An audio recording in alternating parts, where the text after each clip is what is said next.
l'évangile de l'Avent qui nous raconte tout simplement l'origine de l'Avent du Carême. Je vois que ça se tourne la tête là-bas derrière, je suis en avance de 9 mois. Ce premier évangile du Carême, et nous venons d'entendre l'origine même de ces 40 jours que nous allons passer en préparation de Pâques. Pourquoi prendre un temps comme cela où on prend une allure plus, la liturgie prend une allure plus triste, plus plaintive? Vous entendez ce cri « Écoute-nous Seigneur » que l'on répète durant la liturgie. Les ornements de l'église ont pris une couleur plus cendrée, mauve. Même la croix n'est pas allumée. On la rallumera le soir de Pâques, puisque là, la croix est vraiment, durant le carême, elle symbolise ce qu'elle doit symboliser durant ce temps, l'instrument du supplice du Christ. Tout le reste après Pâques, ça symbolisera la croix rayonnante, la croix glorieuse, symbole de la victoire de la vie sur la mort, et du coup on la rallumera ce jour-là. Mais on voit que le Christ est parti 40 jours dans le désert pour se poser, tout simplement.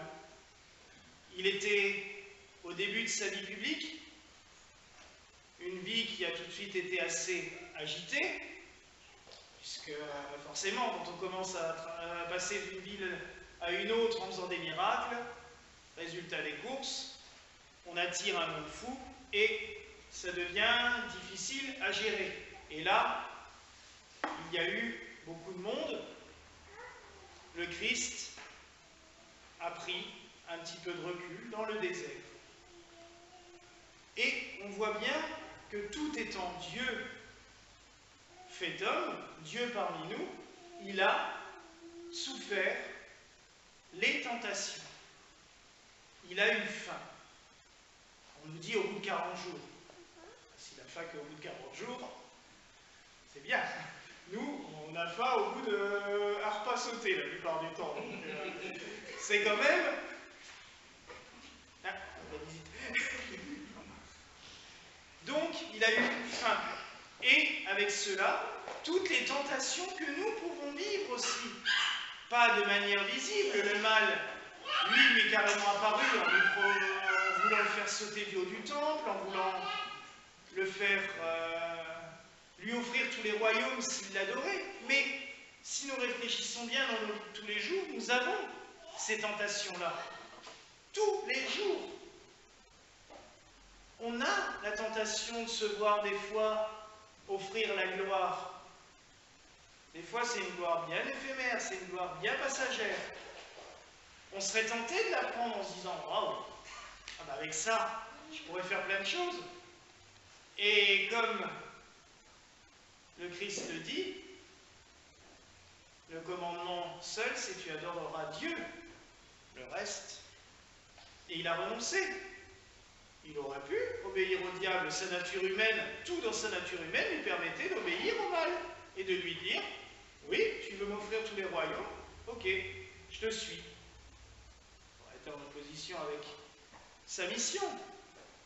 Mais c'est aussi un bon exemple pour nous, de nous dire si le Christ lui-même, au désert, a souffert la tentation, nous ne devons pas nous en vouloir quand nous avons des tentations pour s'éloigner du chemin de l'Évangile.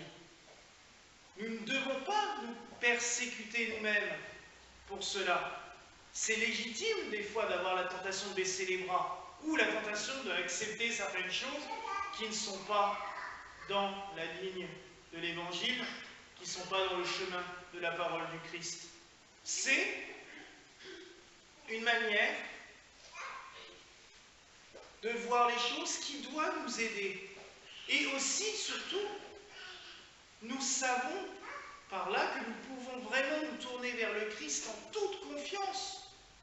Il a souffert la tentation. Il a été tenté par le mal. Pourquoi nous ne pourrions-nous pas vaincre ce mal comme lui l'a fait? Il l'a fait par des choses toutes simples. Il a répondu par la parole de Dieu. À chaque fois, il a dit, le diable essayait de le tenter par la parole de Dieu. C'est ça qui est intéressant aussi. C'est que des fois, on peut se retrouver face à des gens qui vont nous motiver à faire des choses en utilisant ou en détournant la parole de Dieu. Et là, on a bien cet exemple. Le diable essayait en lui disant, oui, mais le Seigneur a dit, il ordonnera à ses anges de te porter, donc jette-toi du haut du temple. Ouais, tu ne tenteras pas le Seigneur ton Dieu. Donc, et dans la vie de certains saints, on le voit. Certains saints ont été tentés à un moment donné de dire, bon, je vais me laisser, je vais attendre, je ne vais plus essayer de trouver à manger, je ne vais plus essayer de trouver à boire, je vais rester là et prier, le Seigneur me fournira. C'est tenter le Seigneur. À un moment donné, quand le Seigneur a voulu ça de certains saints, il leur a fait comprendre, ou il leur a dit carrément, ceux qui ont eu la grâce d'avoir une vision céleste, il leur a dit, bon ben maintenant tu arrêtes de manger, ou tu arrêtes de boire, ce qui t'est arrivé à Marthe Robin. Marthe Robin, il lui a fait comprendre clairement que de toute façon, la nourriture, elle ne pouvait plus la prendre. Elle a vécu 40 ans sans manger, juste en prenant la communion.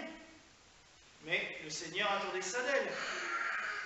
Il ne faut pas des fois vouloir aller plus loin ou plus vite que la volonté de Dieu. Il faut se laisser porter par le Seigneur, l'écouter, mais ne pas vouloir dépasser ce que le Seigneur nous demande, mais aussi ne pas baisser les bras.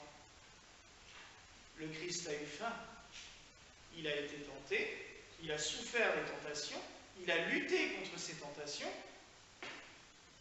il est passé par-dessus. La fin de l'Évangile nous dit bien, les anges sont venus le servir. Dieu nous récompense toujours de nos efforts. Mais il aime bien, des fois, nous mettre à l'épreuve, voir de quoi nous sommes capables. Je peux vous dire que certains d'entre nous, dans les fidèles que dans le clergé, on a nos passages d'épreuve qui sont des fois compliqués. Il faut garder la confiance. Le carême que nous venons d'entamer, c'est tout ça. C'est réfléchir, méditer, revenir sur soi-même, prendre un temps de recul. C'est lutter peut-être plus ardemment encore contre certaines tentations que nous avons dans notre vie. Elles sont multiples et variées. C'est apprendre à aller de l'avant, à continuer, à garder confiance. Toujours, il y a toujours quelqu'un là-haut pour nous aider.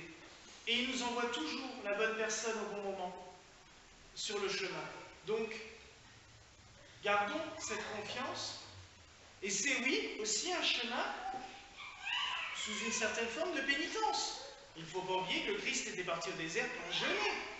Et nous sommes aussi appelés toujours par l'Église au jeûne. Alors, l'Église gallicane ne donne pas d'obligation. Il n'y a aucune obligation. On n'a jamais voulu ça comme dans les autres églises où on imposait vraiment des jeûnes très stricts. Je parle de l'église catholique, mais aussi surtout de l'orthodoxie, puisque l'orthodoxie a un jeûne très strict et draconien, avec des jours précis où on peut manger certaines choses et d'autres non. C'est très compliqué.